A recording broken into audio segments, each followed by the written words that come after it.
Shifali and welcome to SBF coaching centre. हम आ जाते हैं अपने डे 7 पर, जो है हमारा नया यूनिट कंप्यूटर का नया चैप्टर है। ठीक है, अभी तक हम अपने यूनिट 1 पर थे, जिसमें हमने इंट्रोडक्शन ऑफ कंप्यूटर सीखा था। Input, output, software, programming languages, सारा कुछ हमने समझा। अब आ जाते हैं डे 7 पर, जो है हमारा second unit, introduction of operating system, मतलब graphical user interface based operating system. ठीक है, इसको हम शॉर्ट फॉर्म में क्या कहते हैं, GUI। तो introduction of GUI based operating system. ठीक है, अब ये समझ लेते हैं कि पहले GUI होता क्या है। GUI होता है ग्राफिकल यूजर इंटरफेस। ग्राफिकल से क्या मतलब, हमारा कंप्यूटर का वो स्क्रीन जहाँ पे हम अपने आइकन्स को देखते हैं। अच्छा, हमारे आइकन्स ही क्यों हैं हमारे कंप्यूटर स्क्रीन पर? हमें जो आज हम स्क्रीन देख रहे हैं उसकी जगह पे हम कमांड भी तो दे सकते थे, है ना, क्योंकि कंप्यूटर की प्रोग्रामिंग लैंग्वेज मशीन लैंग्वेज है ना, उस हिसाब से हमसे कमांड भी तो दे सकते थे, नहीं। इसीलिए ग्राफिकल यूजर इंटरफेस का इस्तेमाल हुआ, आया ये हमारी लाइफ में, कंप्यूटर की लाइफ में, ताकि हम अपने कंप्यूटर के काम को और आसानी से कर सकें। इसीलिए ग्राफिकल यूजर इंटरफेस का मतलब है हमारा वो ग्राफिकल पेज जिस पर हम अपने आइकन्स को देख सकते हैं। ठीक है, और उस आइकन पर क्लिक करके आसानी से अपना काम कर सकते हैं बिना कमांड दिए। अगर हम ये काम कमांड देकर करते तो हमें इसमें ज़्यादा वक्त लगता, इसीलिए ग्राफिकल यूजर इंटरफेस का यूज हुआ।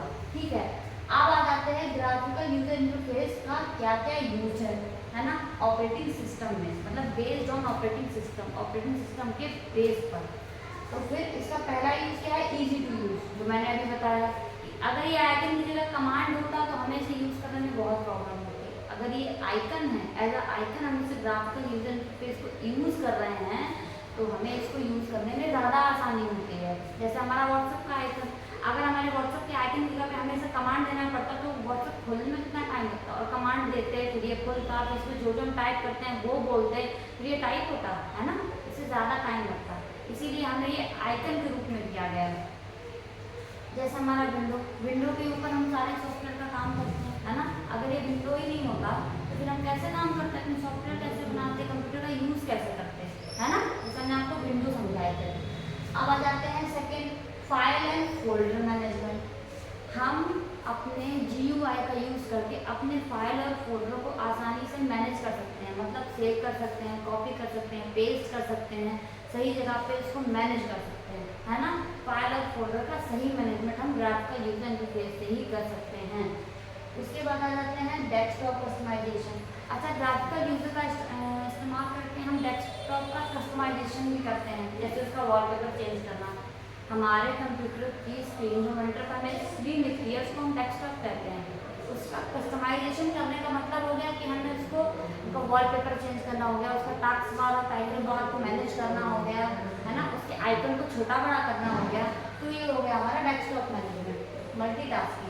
मल्टीटास्किंग का मतलब होता है जैसे हम गूगल पर काम करते करते किसी फाइल को खोल लेना, मतलब एक साथ कई ब्राउजर को यूज़ करना, एक साथ कई टैब को यूज़ करना, है ना। ये हो गया हमारा मल्टीटास्किंग। इंटरनेट और नेटवर्किंग का मतलब हो गया जैसे ऑनलाइन पैसे का ट्रांजैक्शन करना, फाइल को यहाँ से वहाँ भेजना, है ना, वर्ड मैसेजिंग यहाँ से वहाँ करना। तो ये हो गया हमारा इंटरनेट और नेटवर्किंग में आता है।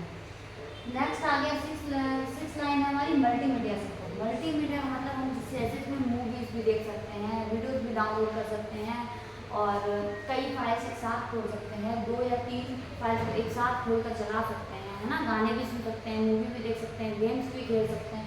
तो ये हो गया मल्टीमीडिया सपोर्ट। लास्ट हेडिंग है हमारी सॉफ्टवेयर इंस्टॉलेशन एंड मैनेजमेंट। मतलब ये अगर ग्राफिकल यूजर इंटरफेस नहीं होता तो हम हमारे सॉफ्टवेयर को इंस्टॉल भी नहीं कर पाते, यूज़ भी नहीं कर पाते, है ना।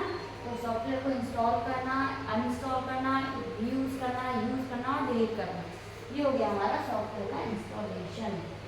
ठीक है, तो ग्राफिकल यूजर इंटरफेस हमारे इतने सारे कामों में आता है। सोचिए अगर ग्राफिकल यूजर इंटरफेस नहीं होता तो हम एक साथ इतने सारे टैब चला पाते जो हम आज कंप्यूटर पर करते हैं, है ना। हम मूवीज देख पाते, हम गाने सुन पाते, नहीं कर पाते।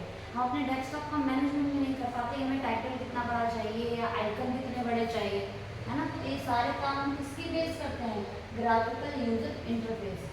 ठीक है, तो ग्राफिकल यूजर इंटरफेस एक बहुत इंपॉर्टेंट पार्ट है हमारे कंप्यूटर का। जिसके ऊपर ही हम ये सारे काम करते हैं। ठीक है, अगर एक ग्राफिकल यूजर इंटरफेस नहीं होगा हमारे कंप्यूटर में या नहीं होता तो हमारा कंप्यूटर यूज़ तो हम फिर भी कर ही रहे होते, लेकिन इतना आसान नहीं होता जितना आज है। तो ग्राफिकल यूजर इंटरफेस का यही यूज है। बाकी इस चैप्टर में आपको अगर कुछ भी नहीं समझ में आता है आप मुझे प्लीज़ कमेंट कीजिए। मेरा डिस्क्रिप्शन में आपको लिंक मिल जाएगा इंस्टा का, आप मुझे वहाँ DM करके पूछिए। और प्लीज़ आप मुझे लाइक कीजिए, शेयर कीजिए और कमेंट जरूर कीजिए।